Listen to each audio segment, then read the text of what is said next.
Presidenti Bajram Bekaj ka afirmosur largimin e 4 ambasadorëve që tashmë do të lënë detyrën për të kthyer në Shqipëri.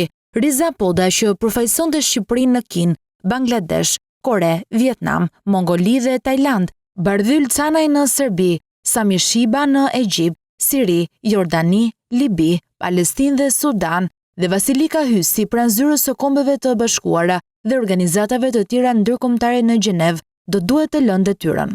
Tashmë do të jetë ministri Ferit Hoxha që do të duhet të propozojë emrat e diplomatëve të rinj që do të angazhohen në përfaqësimin e vendit tonë. Po ashtu edhe Albana Daullari nuk do të jetë më ambasadore në Dukatin e Madh të Luksemburgut. Ajo do të vendoset si ambasadore në misionin e Republikës së Shqipërisë pranë Bashkimit Evropian. Këtë post e ka mbajtur vetë Hoxha para se të votojë si ministër i Shqipërisë, duke plotësuar kështu përfaqësimin e Shqipërisë në një moment kur vendi ka hyrë në fazën e mbylljes së kapitujve të integrimit. Presidenti ka plotësuar edhe ambasadën në Luksemburg, ku detyrën e ka marrë Gazmend Barbullushi. Këto janë ndryshimet e para në ambasadat shqiptare në botë, pasi Ferit Hoxha mori detyrën e kryediplomatit të Shqipërisë në shkurt të këtij viti.